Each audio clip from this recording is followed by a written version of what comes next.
សៀវភៅភារកិច្ចដ៏លំបាកនៃការអធិប្បាយដែលនិពន្ធដោយបណ្ឌិត John Stope ជំពូកទី 5 គ្រូអធិប្បាយមួយចំនួនគ្រាន់តែប្រកាសឲ្យអានអត្ថបទគម្ពីររបស់ខ្លួនប៉ុន្តែអ្នកស្ដាប់ប្រហែលជាយល់ឃើញថាការធ្វើដូចនេះគឺមានលក្ខណៈចាស់បុរាណណាស់ហើយគ្មានអ្វីគួរឲ្យចាប់អារម្មណ៍នោះទេភាគច្រើនជាការវៃឆ្លាតដែលយើងចាប់ផ្ដើមជាមួយនឹងស្ថានភាពមួយដែលទាក់ទងនឹងប្រធានបទដែលអត្ថបទគម្ពីរនិយាយជាជាងចាប់ផ្ដើមឡើងជាមួយនឹងអត្ថបទតែម្ដងឧទាហរណ៍ខ្ញុំនឹកចាំពីការដែលខ្ញុំរៀបចំសិក្ខាសាលាគ្រូពង្វាលមួយនៅក្នុងទីក្រុងគៀតិម៉ាឡាមានយូរប៉ុន្មានបន្ទាប់ពីគ្រោះរញ្ជួយដីដ៏អាក្រក់មួយបានកើតឡើងហើយបានសម្លាប់មនុស្ស 23,000 នាក់ព្រមទាំងបន្សល់មនុស្សជាង 1 លាននាក់គ្មានទីជម្រកតើជាការសមស្របឬទេសម្រាប់គ្រូអធិប្បាយនៅក្នុងតំបន់ដែលចាប់ផ្ដើមសេចក្តីអធិប្បាយរបស់ខ្លួននៅថ្ងៃអាទិត្យដោយនិយាយដូចនេះថាអត្ថបទគម្ពីររបស់ខ្ញុំព្រឹកនេះគឺ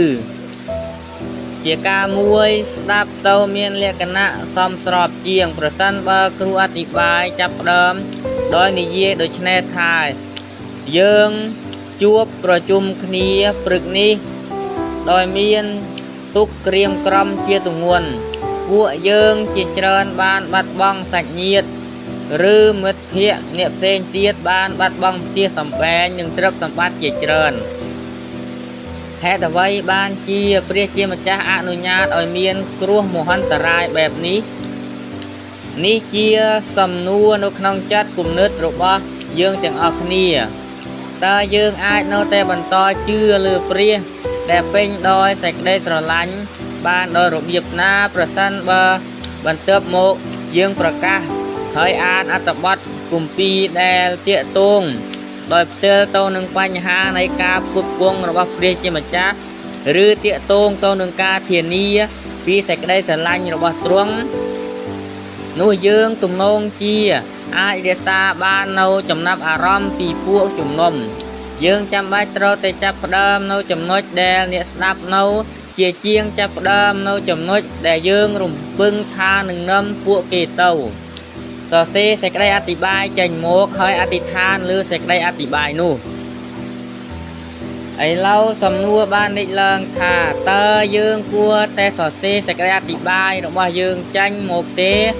ដោយព្រោះតែព្រះជាម្ចាស់បានបង្កើតយើងទាំងអស់គ្នាមកខុសៗគ្នាហើយទ្រង់បានប្រទានឲ្យយើងមានលក្ខណៈបុគ្គលិក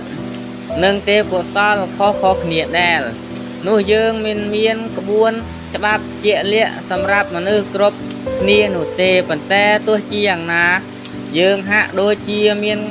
ការឯកភាពគ្នាថាយើងគួរតែជៀសវាងនៅគំនិតជ្រុលនិយម2គំនិតជ្រុលនិយមទី1គឺការបង្កើតពាក្យពេចន៍និយាយភ្លាមទាំងស្រុងខណៈកំពុងតែអធិប្បាយមនុស្សតិចតួចណាស់ដែលអាចគិតនិងនិយាយបានល្អភ្លាមបែបនឹងដោយគ្មានការត្រៀមទុកជាមុននោះលោកឆាលស៊ីមានបានផ្ដល់ដំបូន្មានដល់សិស្សរបស់លោកមានឲ្យអធិប្បាយដោយគ្មានក្រដាស់ព្រៀងទុកជាមុននោះទេដរាបទើតែពួកគេបានអធិប្បាយនៅសេចក្តីអធិប្បាយដែលបានសរសេរព្រៀងទុកជាមុនចំនួន300 ទៅ 400 សេចក្តីអធិប្បាយសិនគំនិតជ្រុលនិយមទី2ដែលផ្ទុយពីគំនិតខាងលើគឺជាទេសកលចំពោះក្រដាស់ព្រៀងទុកជាមុនរបស់យើងគឺយើងអានសេចក្តីអធិប្បាយរបស់យើងគ្រប់ពាក្យពីក្រដាស់ព្រៀងទុកជាមុនរបស់យើងឧទាហរណ៍លោកโจណាថាន់អែនវើបានសរសេរសេចក្តីអធិប្បាយរបស់គាត់ដោយដៃហើយមិនងាយនឹងអាននោះទេគេអាចអានសេចក្តីអធិប្បាយរបស់គាត់បានទើបតែដាក់ចិត្តថ្មេកគាត់កាន់ក្រដាស់ព្រៀងទុកជាមុនរបស់គាត់ទៅជាមួយ ដាក់លើតូហើយភាកច្រើនអានពីអ្វីដែលកើតបានសរសេរប៉ុន្តែកើតនៅតែមិនពឹងផ្អែកទាំងស្រង់ទៅលើក្រដាស់ព្រៀងទុកជាមុនរបស់កើតនោះទេ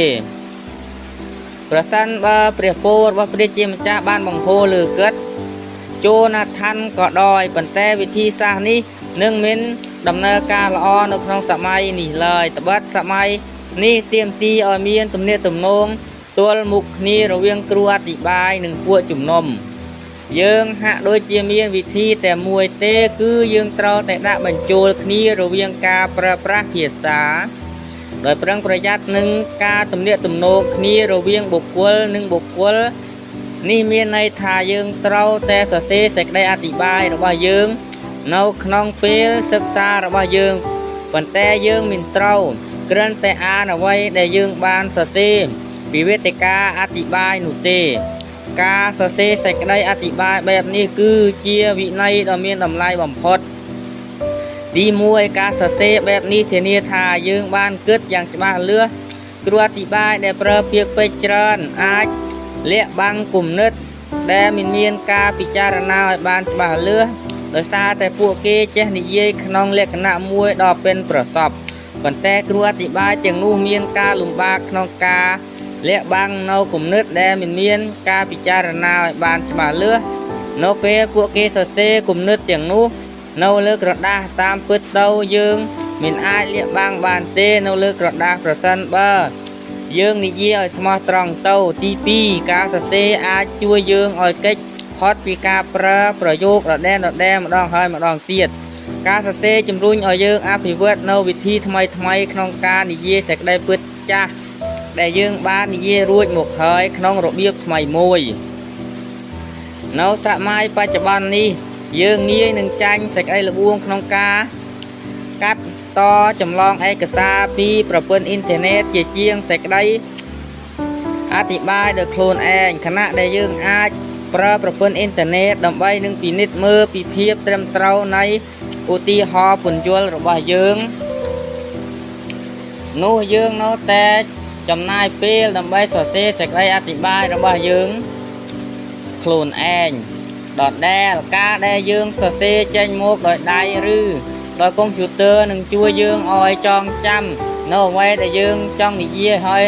ការធ្វើដូចនេះនឹងជួយលើកទឹកចិត្តឲ្យយើងចេះកែ